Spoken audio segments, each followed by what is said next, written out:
ಬಹುಶಃ ನನಗೆ ಅನ್ನಿಸ್ತಾ ಇದೆ ಈ 56% ಮೀಸಲಾತಿ ಉಳಿಬಾರ್ದು ಅಂಥೇಳಿ ಯಾರಾದರೂ ಮಾಟ ಮಂತ್ರ ಮಾಡಿಸಿದಾರ, ಅದನ್ನು ತನಿಖೆಗೆ ಸನ್ಮಾನ್ಯ ಈಗ ಹೇಳಿದ್ದಾರಲ್ಲ ಅವರೇ ತನಿಖೆ ಮಾಡಿಸೋದು ಸೂಕ್ತ.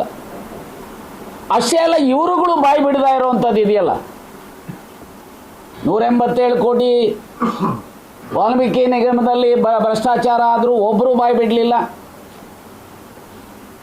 SCP TSP ಹಣ ಡೈವರ್ಟ್ ಆದರೂ ಒಬ್ಬರು ಬಾಯಿ ಬಿಡಲಿಲ್ಲ. ಈಗ ನೋಡಿ, ಇಲ್ಲೇ ಕರ್ನಾಟಕ ಯೂನಿವರ್ಸಿಟಿ ಯಾರು PhD ಹುಡುಗರಿಗೆ STಗಳಿಗೆ 10,000 ರೂಪಾಯಿ, ಬೇರೆಯವ್ರಿಗೆ SCಗಳಿಗೆ ಕೊಡ್ತಾರೆ 10,000 ರೂಪಾಯಿ ಮಾಸಾಸ ಮಂತ್ಲಿ, OBCಗಳಿಗೆ ಕೊಡ್ತಾರೆ.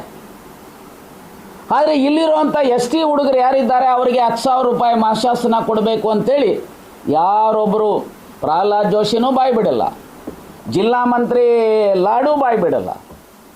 ಅಥವಾ ಈ ಕಾನೂನು ಇವತ್ತೇನು 56% ರಿಸರ್ವೇಷನ್ ಹೋಗಿರುವಂಥದ್ದನ್ನು ಇದರ ಬಗ್ಗೆನೂ ಸಹ ಲಾಡು ಬಾಯಿ ಬಿಡಲ್ಲ, ಜೋಶಿನೂ ಬಾಯಿ ಬಿಡಲ್ಲ, ಬಸವರಾಜ ಬೊಮ್ಮಾಯಿನೂ ಬಾಯಿ ಬಿಡಲ್ಲ.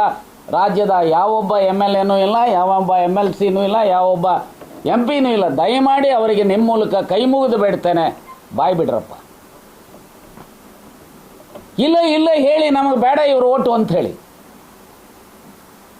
ಪಾಪ ನನ್ನ ಇನ್ನೊಬ್ಬ ನೆಂಟರು ಅವ್ರು ಹೇಳಿದ್ದಾರೆ ಈಗ ಕಾಂಪ್ರಮೈಸ್ ಪಾಲಿಟಿಕ್ಸ್ ಅಂತ ಹೇಳಿ, ನಮ್ಮ ಸಮಾಜದವರೇ. ಆದರೆ ಈಗ ಬಾಯಿ ಬಿಡದ ಇರುವಂಥದ್ದಕ್ಕೂ ಕಾಂಪ್ರಮೈಸ್ ಪಾಲಿಟಿಕ್ಸಾ? ನಾನು ನಿಮ್ಮ ಮೂಲಕ ಕೇಳ್ತೇನೆ, ದಯಮಾಡಿ ನಮ್ಮ ತಾಳ್ಮೆಯನ್ನು ಪರೀಕ್ಷೆ ಮಾಡಲಿಕ್ಕೆ ಹೋಗಬೇಡಿ. ಬರೀ ST MLAಗಳು MLCಗಳು MPಗಳು ಅಷ್ಟೇ ಅಲ್ಲ, ST SC ಆ್ಯಂಡ್ ಜನರಲಲ್ಲಿ ಇವರೆಲ್ಲರೂ ಓಟ್ ಹಾಕ್ಸ್ಕೊಂಡಿದ್ದೀರಿ. SC ಮತ್ತು ST OBC ಓಟುಗಳನ್ನು ಹಾಕ್ಸ್ಕೊಂಡಿದ್ದೀರಿ. ನಿಮ್ಮ ಜವಾಬ್ದಾರಿ ಇದೆ ಈ ವರ್ಗದ ಜನರಿಗೆ ಸಂವಿಧಾನದತ್ತವಾಗಿ ಸಿಕ್ಕಬೇಕಾಗಿರುವಂಥ ಹಕ್ಕುಗಳು ಸಿಗದೇ ಇದ್ದಾಗ it is your duty to protect. ರಕ್ಷಣೆ ಮಾಡುವಂಥ ಜವಾಬ್ದಾರಿ ನಿಮ್ಮದಿದೆ.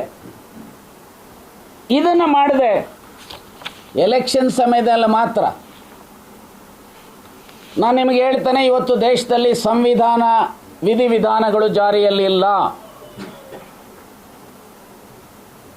ಇವರು ಎಲ್ಲರೂ ಸಹ ಪ್ರಧಾನಮಂತ್ರಿಗಳಿಂದ ಹಿಡಿದು ಮುಖ್ಯಮಂತ್ರಿಗಳಿಂದ ಹಿಡಿದು ಎಲ್ಲರೂ ಸಹ ಓದ್ತಾ ಇದ್ಕೋಬೇಕಾದ್ರೆ we are going to discharge our duties as per the provisions of the constitution ಅಂತ ಹೇಳಿ. ನಾನು ನಿಮ್ಗೆ ಕೇಳ್ತೇನೆ, ಇವತ್ತೇನಾಗಿದೆ, ಮನುವಾದಿಗಳಿಗೆ ಶೂದ್ರರನ್ನು ಕಂಡ್ರೆ ಆಗೋದಿಲ್ಲ. ಶೂದ್ರನ್ನು 2ನೇ ದರ್ಜೆಯ ಪ್ರಜೆಗಳನ್ನಾಗಿ ನೋಡ್ತಾರೆ. ನಾವು SCಗಳು STಗಳು OBCಗಳು ನಾವು ಶೂದ್ರರು. ಮಹಿಳೆಯರನ್ನು 2ನೇ ದರ್ಜೆಯ ಪ್ರಜೆಗಳನ್ನಾಗಿ ನೋಡ್ತಾರೆ. ನೋಡಿ, ನಾನು ನಿಮ್ಗೆ ಹೇಳ್ತೇನೆ, ಮೋದಿಯವರೇ, ಮಹಿಳಾ ಮೀಸಲಾತಿ ತರಬೇಕಾದ್ರೆ ಸಂವಿಧಾನದ ಆರ್ಟಿಕಲ್ 334ಗೆ ತಂದ್ರಲ್ಲಪ್ಪ. ಏನು ತಂದ್ರೆ ನೀವು ತಂದಂಥದ್ದು ಅಮೆಂಡ್ಮೆಂಟನ್ನು ಏನಂತ ತಂದ್ರಿ, ಈ ಕಾನೂನು ಜಾರಿಗೆ ಬಂದ ಮೇಲೆ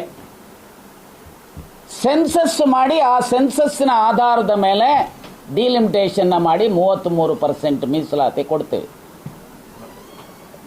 ಮಹಿಳೆಯರಿಗೆ ಮೀಸಲಾತಿ ಕೊಡ್ತೀವಿ ಅಂತ ಹೇಳಿ ಅಮೆಂಡ್ಮೆಂಟ್ ತಂದು ಓಟ್ ಗಳಿಸ್ಕೊಳ್ಳುವಂಥದ್ದು ಪ್ರಯತ್ನ ಮಾಡಿದೆ.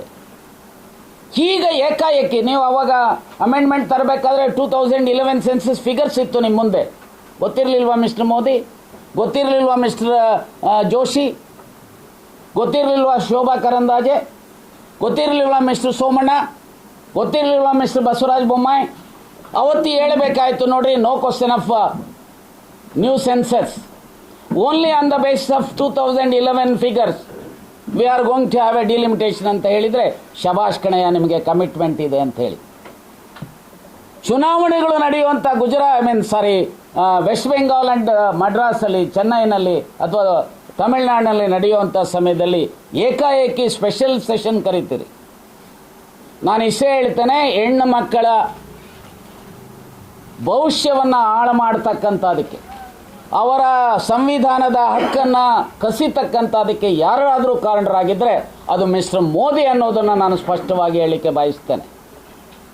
ಹಾಗಾಗಿ ಇವತ್ತು schedule caste, schedule tribes, backward ಕ್ಲಾಸಸ್ಸನ್ನು ಮಹಿಳೆಯರ ಮೇಲೆ ಮನುವಾದಿಗಳ ದಾಳಿ ನಡೀತಾ ಇದೆ ಹೊರತು ಸಂವಿಧಾನದ ರೀತಿಯಲ್ಲಿ ಈ ದೇಶದಲ್ಲಿ ಏನೂ ನಡೀತಾ ಇಲ್ಲ. ಸೊ ಹಾಗಾಗಿ ನಾನು ಸ್ಪಷ್ಟವಾಗಿ ಹೇಳ್ತೇನೆ, ಕೂಡಲೇ ರಾಜ್ಯ ಸರ್ಕಾರ ಮತ್ತು ಕೇಂದ್ರ ಸರ್ಕಾರ ಮೊದಲನೇದು ಈ SC ST OBCಗಳ ರಿಸರ್ವೇಷನನ್ನು 9th ಶೆಡ್ಯೂಲ್ಗೆ ತರಬೇಕು. ಎರಡನೇದು ಮಹಿಳಾ ಮೀಸಲಾತಿಯನ್ನು ಈಗಿರೋವಂಥ ಸೀಟುಗಳಿಗೆ ನೀವು ಇನ್ಸ್ಟೆಡ್ ಆಫ್ ನ್ಯೂ ಸೆನ್ಸಸ್ ಅಂತ ಏನು ಹೇಳಿದ್ದೀರಿ ಅದನ್ನು ಬಿಟ್ಟು ಇರೋವಂಥ ಸೆನ್ಸಸ್ ಫಿಗರ್ಸ್ ಮೇಲೆ ಇರೋವಂಥ 224 1/3 ಮಹಿಳೆಯರು ಕೊಡಿ. 28 ಪಾರ್ಲಿಮೆಂಟ್ ಸೀಟ್ಸಲ್ಲಿ 1/3 ಅವರು ಕೊಡಿ 33%. 545 ಪಾರ್ಲಿಮೆಂಟ್ ಸೀಟಲ್ಲಿ 33% ಅವರು ಕೊಡಿ. We have no objection. ನಾವು ಒಬ್ಬ ರಾಜಕಾರಣಿಯಾಗಿ ಅಥವಾ ಕಾಂಗ್ರೆಸ್ಸಿನ ಉಪಾಧ್ಯಕ್ಷನಾಗೋ ರಾಜ್ಯ ಉಪಾಧ್ಯಕ್ಷನಾಗೋ ಅಥವಾ ಮಾಜಿ ಸಂಸತ್ನ ಸದಸ್ಯನಾಗಿ ಅನ್ನೋದಕ್ಕಿಂತ ಈ ದೇಶದ ಒಬ್ಬ ಪ್ರಜೆಯಾಗಿ ಈ ದೇಶದ ಶೋಷಿತ ವರ್ಗದ ಒಬ್ಬ ಪ್ರತಿನಿಧಿಯಾಗಿ ನಾನು ಸರ್ಕಾರವನ್ನು ಕೇಂದ್ರ ಸರ್ಕಾರವನ್ನು ಒತ್ತಾಯ ಮಾಡಲಿಕ್ಕೆ ಬಯಸ್ತೇನೆ. ನೀವು ಇದನ್ನು ಮಾಡಲಿಲ್ಲ ಅಂತ ಹೇಳಿದ್ರೆ ನೀವು ಮನವಾದಿಗಳಾಗಿದ್ದೀರಿ, ನಿಮಗೆ ಸಂವಿಧಾನದ ಬಗ್ಗೆ ಗೌರವ ಇಲ್ಲ ಅಂಥೇಳಿ ಸ್ಪಷ್ಟವಾಗಿ ಜನ ಅರ್ಥ ಮಾಡಿಕೊಳ್ತಾರೆ. ನಿಮಗೆ ಬರುವಂಥ ದಿನಮಾನಗಳಲ್ಲಿ ಬುದ್ಧಿ ಕಲಿಸಬೇಕಾಗುತ್ತೆ ಅನ್ನೋಂಥ ಎಚ್ಚರಿಕೆ ಮಾತನ್ನು ಸಹ ಹೇಳಲಿಕ್ಕೆ ಬಯಸ್ತೇನೆ. ಅದರ ಜೊತೆಗೆ ರಾಜ್ಯ ಸರ್ಕಾರವು ಸಹ ನಮ್ಮ ಏನು 56% ಮೀಸಲಾತಿಯನ್ನು ಉಳಿಸುವಂಥದ್ದಕ್ಕಾಗಬೇಕು ಮತ್ತು ರಾಜ್ಯದ ಎಲ್ಲ ಶಾಸಕರು ಮತ್ತು ಸಂಸತ್ ಸದಸ್ಯರು ಇದರ ಏನು ಅನ್ಯಾಯ ಆಗ್ತಾ ಇದೆ ಇದರ ಬಗ್ಗೆ ಬಾಯಿ ಬಿಡಬೇಕು, ಇದರ ಬಗ್ಗೆ ಸರ್ಕಾರಗಳ ಮೇಲೆ ಒತ್ತಡ ತರಬೇಕು ಅಂತೇಳಿ ನಿಮ್ಮ ಮೂಲಕ ಆಗ್ರಹ ಮಾಡಲಿಕ್ಕೆ ಬಯಸ್ತೇನೆ. ರಾಜ್ಯ ಸರ್ಕಾರ ಸಿದ್ದರಾಮಯ್ಯನವರು ಅಹಿಂದ ಲೀಡರ್